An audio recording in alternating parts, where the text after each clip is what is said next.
So Cedarfield Forward. Cedarfield is entering our 12th week in implementing our COVID-19 Evolving Preparedness Plan. I cannot believe it's been 3 months. Feels like 3 years, eh? Our goal has always been and always will be the safety and the well-being of our residents, safety and well-being of our team members, and safety and well-being of families. To that end, as I mentioned in a memo last week, I must stress that like the governor's multi-phase plan to reopen Virginia, we have developed our 3-phase plan here, and we're calling it Cedarfield Forward. Unlike the governor's plan, actually he might make another little bit of a different announcement here on Wednesday, we will only implement our plan and move through each of the phases if we are successful in keeping COVID-19 virus out of Cedarfield. As I've mentioned many times over the last 3 months, that we are all in this together. So one of the most frequently asked questions that I have received is, well, what is the basis of keeping COVID-19 out of Cedarfield? What are you using as your yardstick? And there's 2 methods that is recommended by the CDC and the Department of Health, and we are actually using both methods here at Cedarfield. We made a firm commitment since the beginning that if CDC or the Department of Health were not recommending one or the other, we decided to say, well, let's just use both of them as a gauge to keep the virus out. So both of those methods, one is called the time-based strategy, and the second is called the test-based strategy. And we have both. In order to keep it a little bit more black and white, we've decided to use one of these strategies for residents and one of these strategies for team members. So if a resident has a test that comes back positive COVID-19, in order to evaluate that resident, we have determined with the Department of Health, we told them that this was going to be our focus, that we would utilize the test-based strategy, meaning that we would be looking for 2 negatives from that resident in order to take them off of precautionary measures. And that's what we've been doing over the last 2 months, and that's what we're currently doing as we speak today, testing another resident, hoping for another second negative. We have employed the time-based strategy for the team members of Cedarfield and for any private duty folks that are critically essential to someone's well-being. And as we move into these 3 different phases, we will continue this approach, a time-based strategy for team members and agency folks.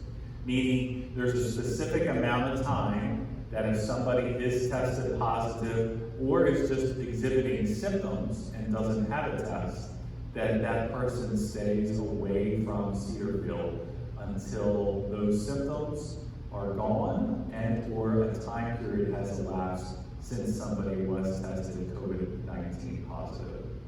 So that's our yardstick. In the last couple of memos, I have used language in a way to inform people that we would be moving through different phases if we were successful in keeping COVID-19 out of our community. And so this is the yardstick to determine whether or not COVID-19 is out of the community. At this point, it does look like I have good news. It does look like through both of these strategies, the time-based strategy and the test-based strategy, that we should be clear come the middle of this week, which gives us great reason to proceed with our plan. With an abundance of caution, I truly believe that we are ready to implement Cedar Field Forward, our three-phase plan. We're going to release Cedar Field Forward Phase 1 on Wednesday, the 20th. We've been combing through that plan vigorously today. Residents and team members alike, and a few family members have actually taken a look at that plan, and a mentor of mine that's not even related to Pinnacle Living Office and or Cedarfield has reviewed the plan. And, the Pinnacle Living Office has been reviewing that plan over the last week. While we will begin to implement this multi-phase plan, I want to emphasize that even as we enter Phase 2 and Phase 3, which could be up to 8 weeks from now when we even get to Phase 3, we are operating under a new normal until a vaccine is readily available. So I did receive one email saying, when is the grand opening on Monday? What time is it and where is it located? And while that may have been an outlier of a theme of one person, the theme of that was certainly one of the most frequently asked questions over the weekend is, are we open now for business as usual? So I hope I provided a little bit of color, not just Cedarfield, any retirement community, anybody that serves the most vulnerable among us should have a three-phase plan. And when they finally do get to that Phase 3 is a new normal until a vaccine is created. If you know of any nursing home, assisted living community, or a retirement community that's telling their residents that Phase 3 will be back to normal, please, I would just invite you to share that information with me so that I can maybe work in concert with that administration to let them know really what the Department of Health has in store for a three-phase plan that comports with the governor and federal guidelines. But there shouldn't be anybody out there. We have created our detailed framework that outlines a three-phase approach to safely and gradually ease restrictions so that we can monitor the campus, monitor the community for any potential spread moving into the next couple of weeks. And so our mission statement is very simple: keeping everyone safe, that is our charge. And as I wrote in a memo to everyone last week, we have 7 shared values, and we have some definitions around those shared values. I hope everyone was looking at that email, sharing it with your family, your loved ones. I know team members, we distributed that memo to all the team members, and we received a fair amount of questions from the team too, so that's good. Everyone's reading what our Cedarfield Forward mission is and what our 7 values are, our 7 shared values. Just want to emphasize the fact that our Cedarfield Forward plan was built around a couple of parameters. One was, as I just mentioned, the governor's recommended 3-phase plan. The federal guidelines around a 3-phase plan were 2 of the lion's share of data that we were looking at in order to develop our plan. Additionally, the Department of Health reviewed our plan. Thirdly, was our ability to effectively screen and test while we will be able to contact trace any COVID positive result, which is probably the most critical piece to the whole three-phase plan to begin with. We want to ease and gradually move through these phases so that in the event when something does pop up and we have a COVID-19 positive, that we're able to source trace all the particular exposure of that result and be able to contact those individuals so that we can not only track it, but then monitor symptoms of all the other folks who potentially were exposed. Which goes into our fourth thing that we took into consideration was a sentinel surveillance system. We believe we have the right tools in place with the team members to be able to look at different symptoms with the physicians and put folks under a surveillance process. We believe we have the right levels of personal protective equipment, although if we have a number of cases at the campus and it was a long exposure, we could run through that pretty quickly without support of anybody else. But we do have great support from the Pinnacle Living Office and our other 4 communities around the Commonwealth. We have enormous support here with the Virginia Healthcare Coalition. So we feel very confident right now in our levels of personal protective equipment. And then lastly is our skill at monitoring the conditions and immediately being able to take steps to limit or mitigate any other rebound or outbreak. So those are the things that we took into consideration over the last week to even start to build our Cedarfield Forward plan. The one thing that we have been struggling with over the last week, and we've relied on the team here. We've asked several residents, members of the resident council. We've asked other communities in the local area. The one question that I'm still having struggle with, and I would ask for your feedback, is the following. What if somebody leaves Henrico County? That's the question. What should we do? Am I allowed to go to my river house? Am I allowed to go to my beach house? Can I go to a doctor over in Chesterfield? What if I go to North Carolina? Can I go to New York City? Actually, that song that we just listened to, Ain't No Mountain High Enough. The writers of that song wrote that song because they first got to New York City and they didn't know if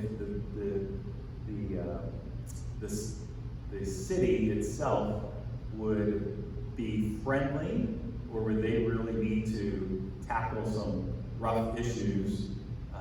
And so the writers of that song, as they were thinking about life in New York City for the first time, put words to their experience, and that's the title, that's the lyrics that they came up with due to visiting and living in that city for the first couple of weeks. Sorry, I digress, I go off topic. My question is, if a resident leaves Cedarfield and goes to the hospital, the ER, a river house, a beach house in New York City, what should be the parameters? What should be the quarantine? Should someone need to sign something when they leave the campus, agreeing that they're going to live out our shared values and our mission statements? If someone visits a certain location, should we really put a 14-day quarantine in play? It's probably the biggest question that I have struggled with right now. There are some communities in the Richmond area where if you simply leave the community, you're under a 14-day quarantine, just to go to CVS. So there are campuses also in Richmond that have no limits. You can come and go as you leave, and you can go anywhere in the world if you wish, and you can come back and you're not under quarantine. I believe we should be somewhere in the middle. I just don't know where that middle is, and I would greatly appreciate appreciate your input. If you could email me with your thoughts on the matter, I would, I'm gonna either email me or call me. I will collate the information, share it with the executive team and our resident council, executive leadership tomorrow, probably midday. I'll share it with them. If you all could get information to me tonight, that would be most preferred. I will flash up my telephone number and my email address here at the end. I'm interested, again, in what your feedback is of what we should do as a community. This goes to trust. We're all in this together. It goes to us all, the 90% that are adhering to all these rules and policies and practices. It goes to the 10% who have been the rebels all their life, and those of them, that the 10% that just probably will never follow any rule. This goes to trust. What should we do? How should we implement this specific restriction?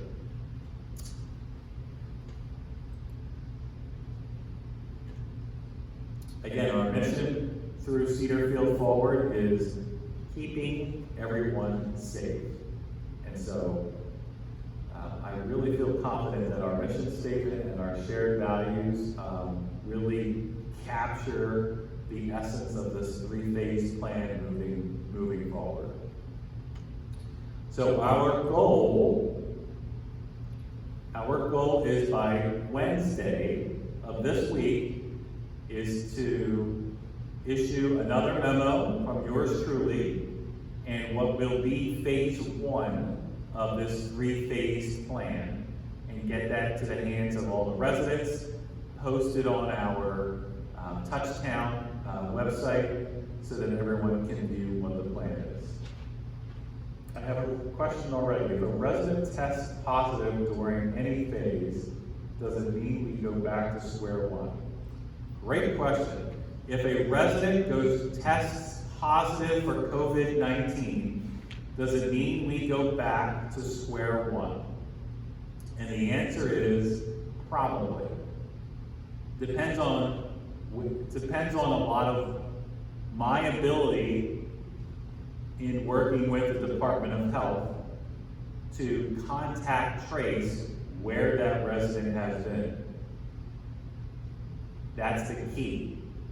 If we're able to trace it, and it looks like it's a very limited exposure, then maybe we don't go back to square one.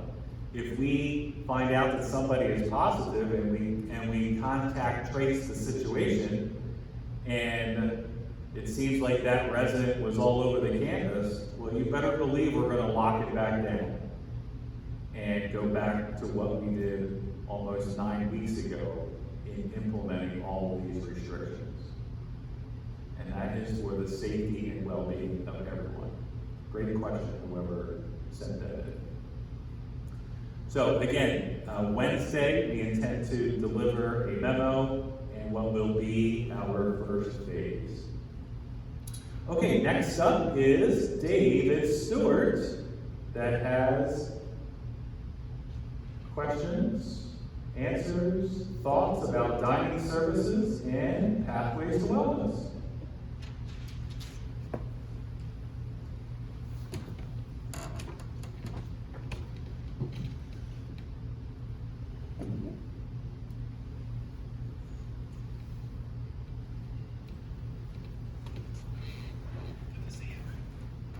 Good afternoon, everybody. I'm David Stewart, Director of Dining here at Cedarfield, and I'm here with a couple of announcements for you. One of them being something interesting that happened last week. We've talked for some time about the food supply chain, and I'm sure everybody that on the commercial side of the business, the supply chain is adequate, and I might even say fairly strong. That was tested last week, as we knew it would be once the restaurants began to reopen. So with the limited opening of many restaurants here in the Richmond area, our suppliers were heavily tested. And so we did see some items go in short supply, but but we have enough on hand, so we have a good plan in place. And this week I'm hearing things are rebounding, and that some of the things that were short last week are again coming available. So we have a good plan in place, and it worked. When the restaurant's fully open without this current outdoor seating criteria that's been laid out for them, will be tested again. Hopefully we'll survive that as well as we did last week. So I'm going to let you know that we did very well through that first test, and our vendors worked very closely with us. My second subject is that we, for those of you who maybe have seen Steve and I standing in the dining room over the last year with our noses pinned to the glass, looking at the courtyard and wondering what fun things we could do out there, whether it be outdoor cookouts, or maybe even figure out a way to do some dinner service out there, or parties, or what have you. So we've been thinking about that for well over a year. Michael and I got together Friday and walked the courtyard, and we feel as though we're ready to try an event out there. So we thought that next Monday, Memorial Day, would be a good time to try this. With social distancing still in place, we have to be a little bit careful about how we conduct this event. So what we're planning on doing is having some late night food items scattered around the courtyard in different locations, and that way we can maintain social distancing for people wanting to get something from one of the stations. We'll have chairs scattered around, again, maintaining social distancing. As you know, when you look out there, there's not lots of tables, so this is not a meal event. We'll still have our regular call in and order and delivery system in place that day. But this is just a chance to be outside and see your friends, see some of the staff, enjoy the courtyard, enjoy the weather. So we call this in the food industry a scatter system, and this is actually going to work very well with the social distancing guidelines that we're going to have in place. At each of the locations, we'll have some kind of markings on the pavement encouraging you to stay about 6 feet away from your neighbors, or if you're waiting to get a drink or a little light bite to eat. And chairs to be distanced from each other. We're going to put some chairs in the grass and see if people enjoy sitting in the grass. We walked in, it's a good stable surface, and the chairs seem to do well there. There's a slight slope from the fellowship hall down to the wellness center. And as you know, there's quite a few chairs and tables in front of the wellness center, and even on the back patio of the wellness center. So I think we'll have a good chance for people to come. We're going to do this, we need to break it up a little bit. We can't have everybody come at once. So what we're going to do is we're going to have 4 time slots, 11 to 12, 12 to 1, 1 to 2, and 2 to 3. So what we're going to do is have a couple call centers available all day Wednesday and all day Thursday for you to call in and let the person know when you'd like to come and sign up and invite you to come out for that period of time. We do ask that as your time is nearing its end that you depart the area so we can clean as we go and keep the area as sanitized as possible, allowing the next group to come out and enjoy the area as well. So it's just a little taste of what we're going to be able to do in the courtyard in the months and years to come. And this is going to be fun for us to figure out how it all works and how we get food from the kitchen down to the courtyard and where are their outlets and what does the acoustics sound like, and just a whole lot of things that we're going to learn through this. So this event will be a good test for us. So again, it'll be somewhat of a short time frame, and seating will be limited, and there's not a lot of tables out there, but we feel breaking it up into these 4 time slots that there will be enough seats that everybody who wants one can find one. And we encourage you to walk around and chit chat with neighbors, but if you're not eating, even though you're outside, personally, this is just me talking, maybe you might want to wear your mask if you're conversing with other people, but anyway. Did you mention that you're serving a regular? I did. I was asked if I mentioned we're having regular meal service. Yes, we are. So go ahead and call in your dinner order. It will be delivered. It's good to say that a second time if I didn't said it well the first time. So it's a regular day meal service wise. This is just a little throw in, come in out in the middle of the day, have a couple of light bites. We'll have some ice cream, we'll have some little slider burgers, a few other things out there. I think Diane wanted to make some real cute cupcakes. It is a weather dependent event. Looks like the weather right now is looking for a really good day, but if it's raining sideways, I don't think I'll be out there. So we may have to cancel it if the weather is inclement. Right now it's looking really good. So next Monday, we plan on having this event. So Wednesday and Thursday, if you call 474-8876, that's the usual call-in takeout number. But we'll get a slide up tomorrow for that. We're going to do that Wednesday and Thursday from 10 to 5. That you can call in and chit-chat with the person on the phone about what time you'd like to come. So, anybody have any questions for me? Yes? Oh, thanks for the applesauce. Yay, can it be listed on the appetizer instead of the dessert? I'll take a look at it. Repeat the question. Oh, I'm sorry. Somebody said thank you for the applesauce, and we have it as an appetizer instead of dessert. Let me look at that. I'm trying to balance the offerings for everybody and see what sells. Who's the applesauce person? No names. So, thank you for all the input on the menu.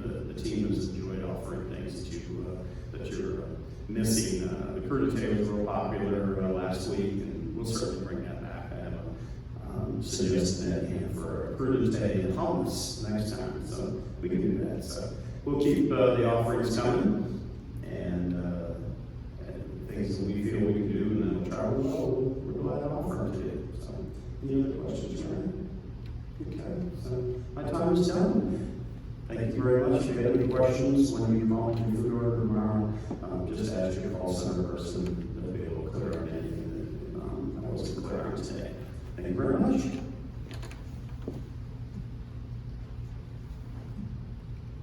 Thank you, David. This next segment is for the families that are listening tonight.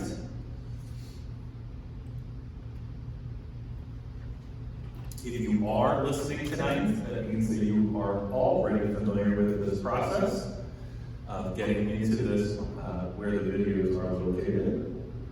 If you have loved ones, brothers, sisters, aunts, uncles that you believe have an interest in a resident who lives here and what we are doing, I would please encourage you to transfer this information to them, mycedarfield.com. And then the guest access, and Eddie, can you zoom in on this? Once you get into mycedarfield.com, you'll see a couple of words at the bottom of the screen called guest access. If you click that, you are guided to now this page. The Wellness and Leisure team have been working hard with our Touchtown folks at their corporate office, and they have created 9 different modules. So last week, we had everything that related to our Pathways to Wellness building under this specific module. Now you can see we have strength and endurance, creative expressions, intellectual growth, spirituality, emotional balance, diet, nutrition, community outreach, social connection, and brain fitness. And so all of these 9 domains of well-being have different modules, we call these, so that residents or families or team members can retrieve the information and or events or things to do with inside of each of those modules. You can access this on your smartphone, and you can certainly access this on a computer. So please use it. It's there for a reason. The content in these modules is just outstanding, and I know yours truly uses it often with our 2 kiddos at home to comport with our own sense of well-being at the Shaw household. Our supply shuttle program will kick back up on Wednesday. Today we served residents in the main building in independent living, and on Wednesday we will serve residents in the cottages. So if you are listening outside of this community and wish to create a little goodie bag for a resident in a cottage, Wednesday is the day for you to drop off your supplies from 1 o'clock to 3 o'clock at Gaskins and Mayland in that parking lot right beyond the hotels. Little construction update, our D wing, we do have intentions for residents to start moving in D wing on June 15th. We are very excited. It's less than 1 month away where we get to celebrate the opening of a new wing, but more importantly, have more residents to occupy that space, which just brings smiles to everyone's face every time we talk about bringing new residents to the community. So we're pretty excited about that. Plans started this morning, actually late last week, and again this morning, about a concerted effort to orient new residents to the community. Those of you that are listening and or have families that are listening tonight too, we're actually, for good reason, going to go backwards a little bit. And those residents that joined the Cedarfield family in March and April, we intended to circle back with those residents and have them go through a orientation plan. So we'll be rolling that out here in the next 2 weeks or so about what that plan looks like, so that everyone gets a broad brush of information about the community. And then we will utilize that plan to help orient the residents that move into D-Wing. And the pond dredging is almost coming to a conclusion, believe it or not.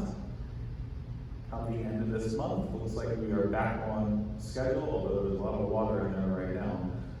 But that project, it's a 12-year project, right? We're trying to dredge that pond for 12 years, and that project looks like it's coming to a conclusion.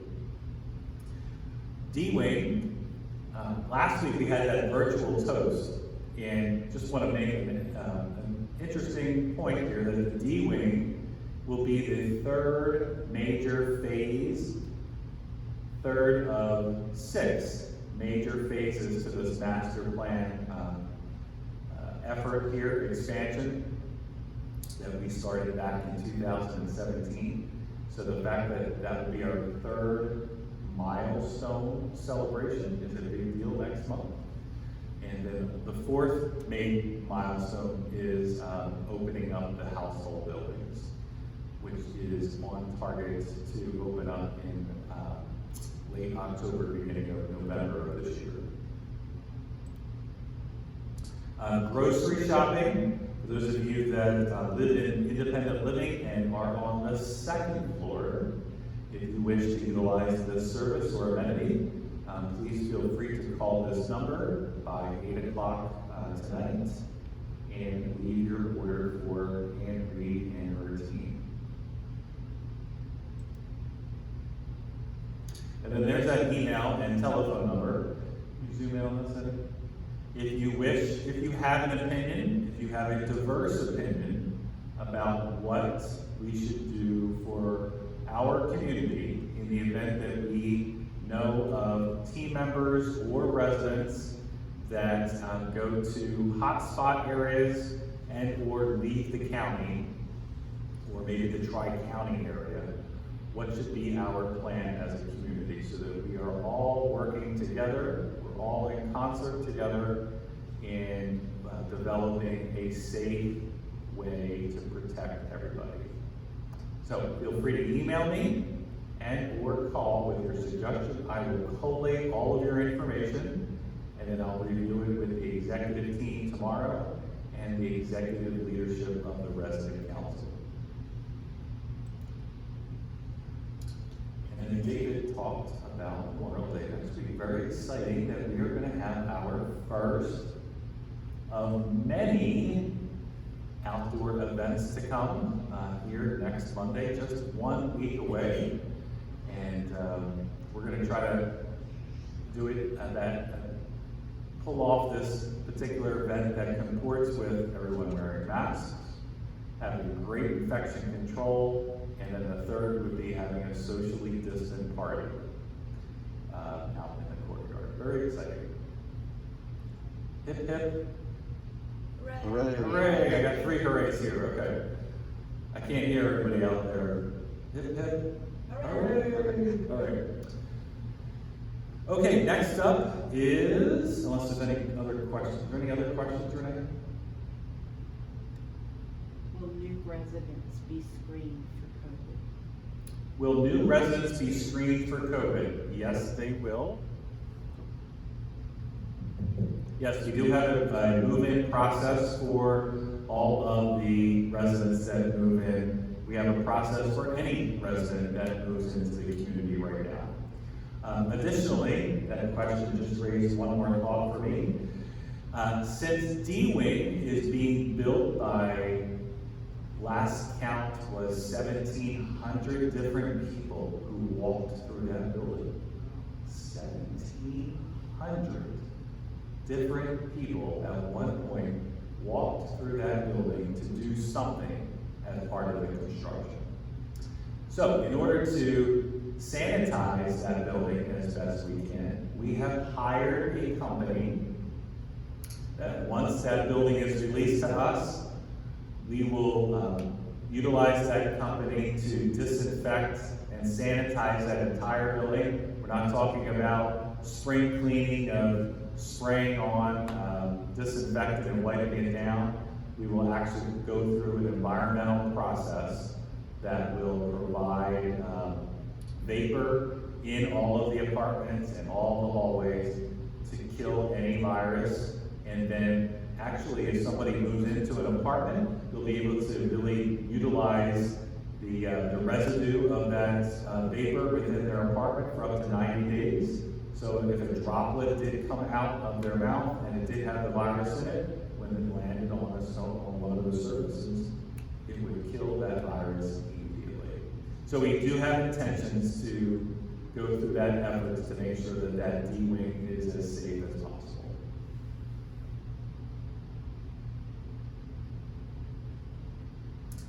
Any other questions today?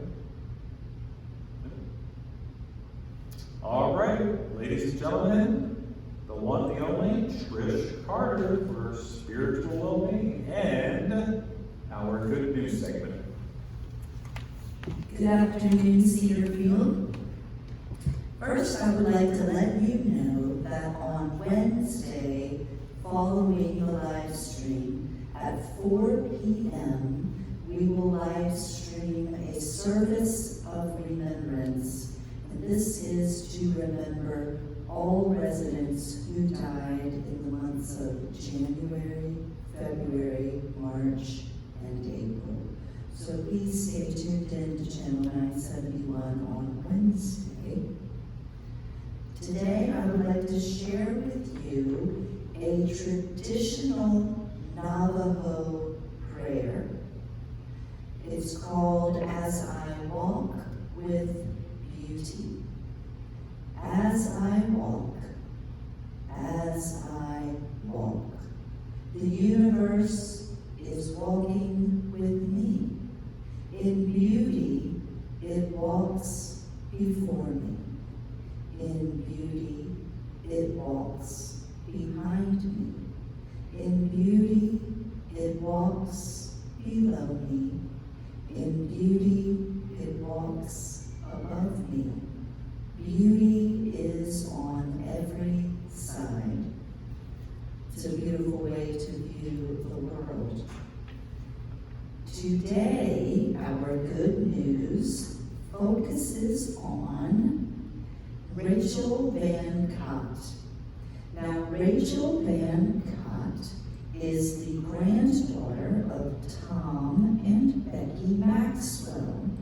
She graduated on May 9th, summa cum laude, by the way, from the University of Nebraska in Lincoln. She has a degree in chemical engineering. She received the Chancellor's Scholar Award, and the criteria for getting this award is maintaining a 4.0 GPA over all 4 years. She also received the Outstanding Senior Award from the Department of Chemical Engineering. She also received the overall Outstanding Senior Award from the College of Engineering. I'm telling you, we need more people like this in the world if we're gonna fight something like COVID. All of these brilliant chemical engineers. She is most proud of leading Bible study, a group called the Navigators, for freshman girls in her junior and senior years. And she also played second chair flute for the university's symphonic band. And if all that wasn't enough good news, she will be returning to Virginia, where she has accepted a position with Merck Pharmaceutical in Elkton as a process engineer working on the Gardasil HPV vaccine project.